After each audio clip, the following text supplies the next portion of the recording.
Question. When you moved into your first apartment or house, what were the first few items that you bought for your kitchen? Hey, I'm Kim, the Millennials Mom, and I'm here with tips and advice to help you master your home and navigate your life. Today, I want to talk with you about the four most important items that you need to get for your kitchen.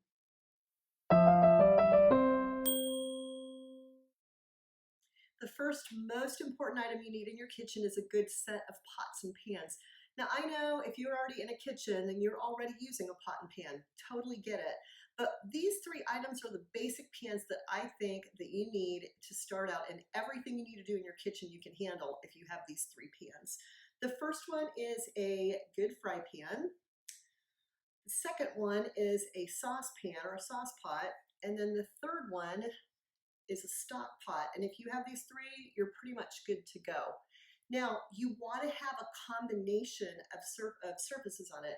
This one is a non-stick surface, and it's great for things like delicate foods like fish or eggs, things that you need to have slide right off the pan. Pancakes is another one. Anything that's going to stick and that you don't want to stick, that's what you're going to use non-stick for, obviously.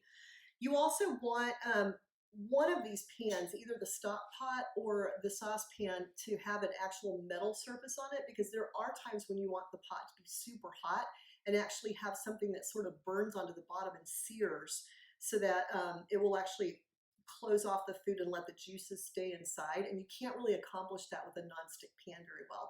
So one of these needs to be metallic, and then the rest of it can just be a mix of nonstick. Your rule of thumb when you buy something like this is that you want to buy the heaviest pan possible for the money and for what you can afford.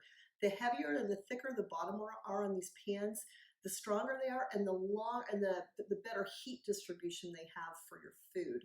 So I don't want you guys to think that it is prohibitively expensive for you guys to get good pots and pans. Look around at TJ Maxx, look at Tuesday Morning. You can find some decent stuff at Walmart if you look, and also garage sales. And you guys, I go to Goodwill, and every time I go to Goodwill, the first place I go to is where the pots and pans are. And I have found some really nice heavy duty fry pans there that were metal that were like $10, and those things were like $40 or $50 pans. So I grabbed them, and I'm going to be saving them for giveaways down the road. But one thing I wanted to tell you on this guy, yes, it is warped. You can kind of see the warping on it. And I got this on a clearance table at Tuesday Morning, and it was $15, and it's like a $50 pan. I'm like, I don't care if it's warped, it's $15, who cares? So even I go discount shopping on this stuff. But those are the three items that I would start with when you are looking at your pots and pans. Second important item for your kitchen is a set of kitchen knives. And there's really only three knives that you really need to get by in your kitchen to start with.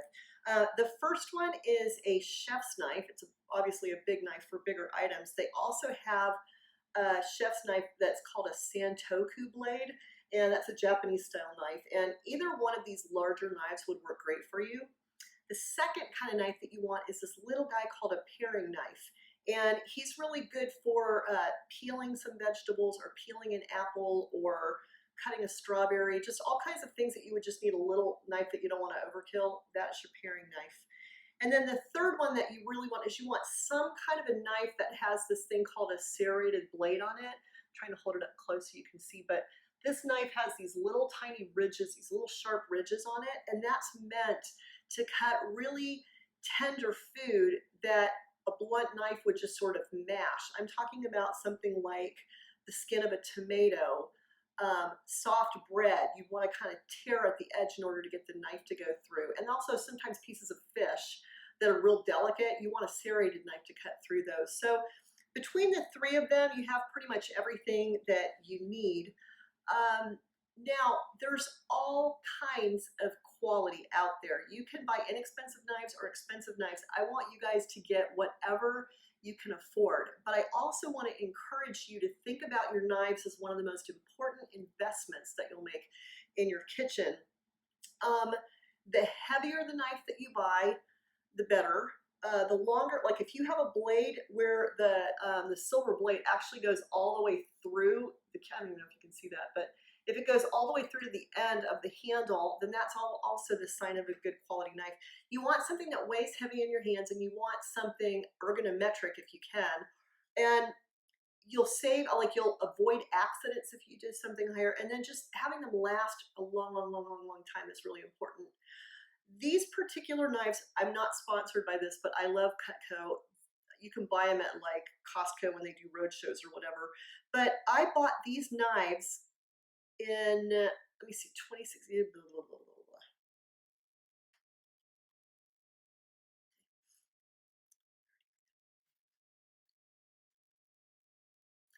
Second item you want is a good set of knives. Now, there's only really 3 knives that you really want to have in your kitchen if you want to be able to get by on everything. First one is a big knife called a chef's knife. There's also another knife, it's the same, you can buy any sizes of these, but another one would be a Santoku knife. They're basically the same kind of concept.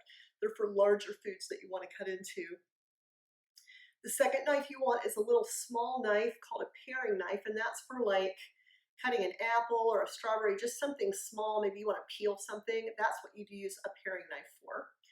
And then the third item that you want, a third kind of knife that you would want, is what they call a serrated knife. And I'm not sure if you can see it, but this knife, if you look at the blades, it has these little tiny sharp edges on the blade. And that's good for tearing little soft foods like a tomato that has a real soft skin. You want to shred the skin in order to be able to cut down into it. If you use a flat blade, it'll just mash the tomato. Same thing with soft bread or a soft piece of fish. You just want a serrated blade for occasions where you don't want to just mash the food with an overkill and a regular knife. So those are the 3 knives that you need. So I want to talk about quality. You guys, I totally understand when you're first starting out, or even if you have a family, not everybody can afford like really super expensive knives. But I would tell you to buy the best quality that you possibly can. Knives are one of the biggest investments that you can make in your kitchen. You want to do the heaviest knife that you can find. You want a knife, if you can, to find a blade that goes all the way through the handle to the end. You'll have less accidents with heavier knives. There's just something about the quality of them when they're heavier that usually makes them last a lot longer.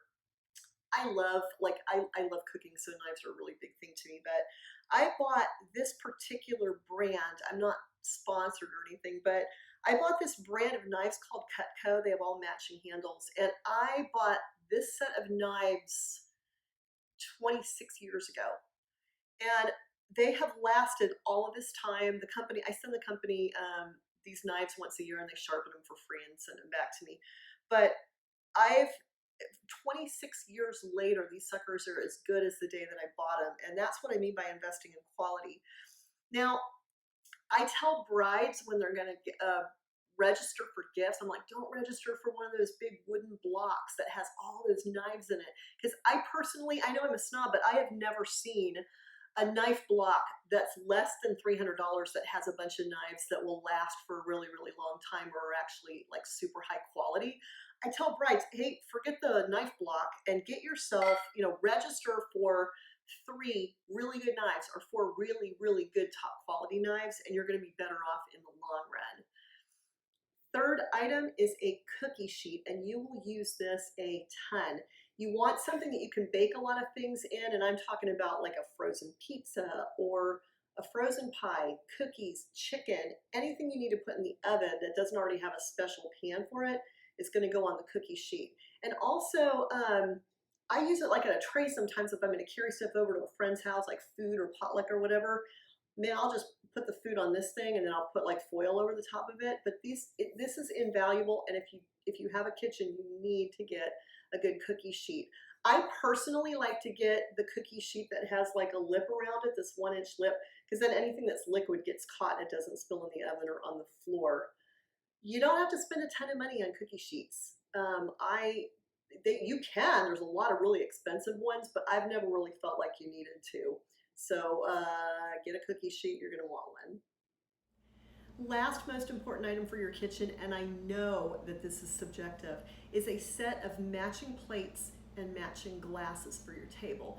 Guys, this is not anything to do with the function of your kitchen. It has everything to do with making your house feel like your home. Your kitchen area is usually the area where everybody collects a lot. Your family hangs out there. You're in the kitchen a lot of times, and it's important to bring a sense of beauty into it because it's such a place where you spend so much time. So, and plus you work really hard on your cooking and then you bring a meal together and you meal to the table. Why do you want to spread it out on just mismatched plates and glasses when you can actually have some really nice ones very, very affordably? So for me, it's just a visual thing, but again, it's about having a sense of home there. I can show you my stuff. I bought these matching plates. I've got everything, the mugs and the small plates and all this stuff. But I bought these at TJ Maxx. I found this pattern and I loved it, and they just kept having them on the clearance tables and stuff. So I got to a point where I found like these plates were like $2 a piece on clearance. So I just bought up as many as I could find. So if somebody broke one at a dinner party, I could just be able to say, oh, it was like $1 or $2. Don't worry, I have more. Because I just always know I'm going to want this set for a really long time. But they were really, really inexpensive, and they just sort of tie the whole table together.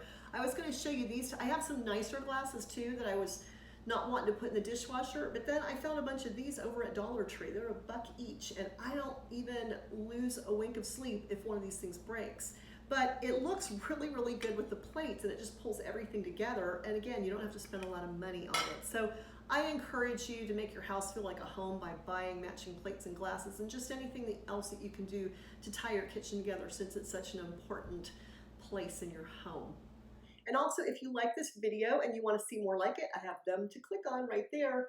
Feel free to subscribe to the channel too. I would love that. And I will see you in my next video. Bye, guys.